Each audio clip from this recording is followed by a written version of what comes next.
एकादशी के बाद में जो द्वादशी पड़ेगी वो भी मोहिनी एकादशी के दूसरे दिन।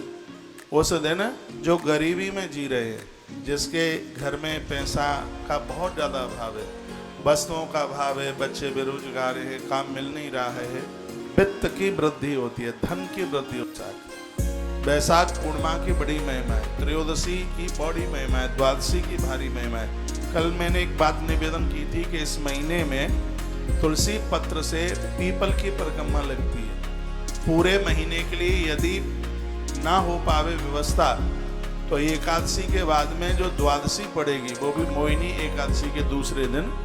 उस दिन तुलसी पत्र के द्वारा पीपल की परिक्रमा करना ना भूलना, भले ही रविवार क्यों न पड़े। इस ग्रंथ में वर्णन है उसकी अद्भुत महिमा का।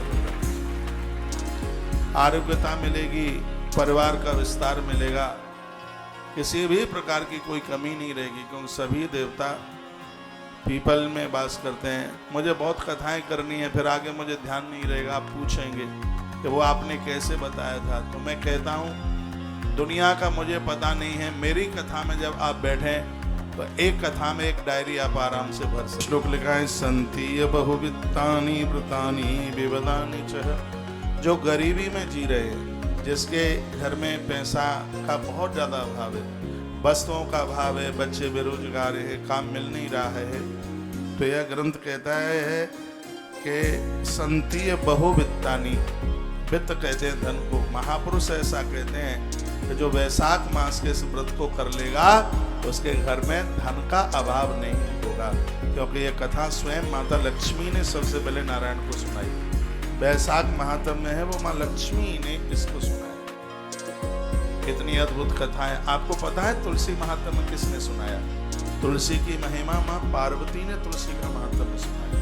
पद्म पुराण में वर्णन है कि तुलसी की डंठल से, तुलसी की डंडी से यदि एक दिया जलाया जाता है तो एक दिया जलाने का फल 10,000 दीपक जलाने के बराबर होता है।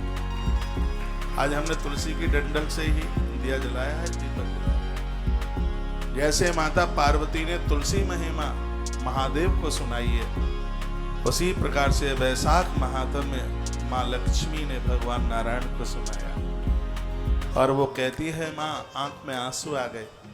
कहा जो भगवान आपके भक्त हैं, मेरे भक्त हैं, भोर में जल्दी स्नान करके जो आपकी पूजा करेंगे, मैं आपको लेकर के हमेशा हमेशा के लिए उनके घर में बैठ जाऊंगी।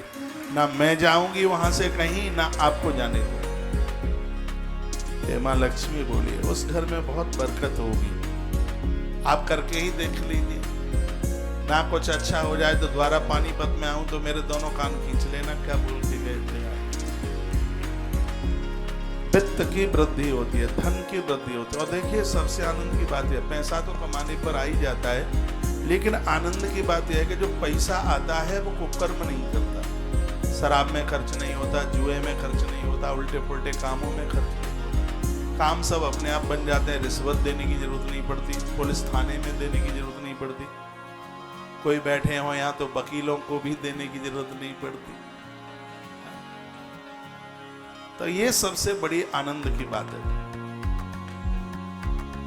बढ़िया वित्त जो धर्म के साथ में जुड़ा हुआ हो, ऐसे धन की आवक होती है। ये वैशाख महात्म्य में लिखा है, वैशाख स्नान मात्रेण ना पुनर्जायते भुवि। वैशाख नहाने वाले लोग कीड़े मकोड़े नहीं बनते। इसमें लिखा है नीचे के श्लोक में, या तो भगवान के पार्षद बनते हैं या धरती पर आकर के वो महापुरुष, वो महात्माओं की जिंदगी जीते हैं, महापुरुषों का जीवन जीते हैं। यह इतनी बड़ी महिमा इस ग्रंथ की है।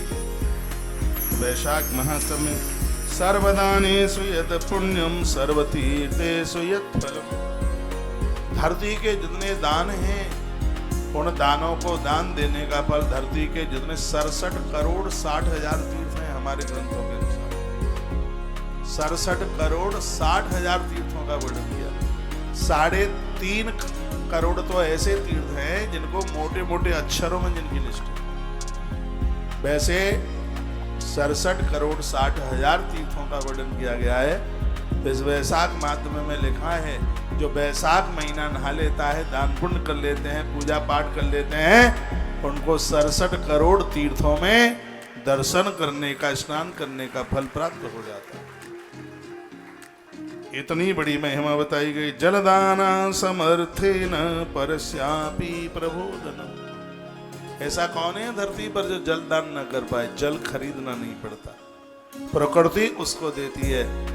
इसलिए ध्यान रखे, जब भी आपके घर में कोई रिश्तेदार आवे, कोई मेहमान आवे, तो सबसे पहले उन्हें आप जल प्रदान कीजिए, उन्हें जल दीजिए।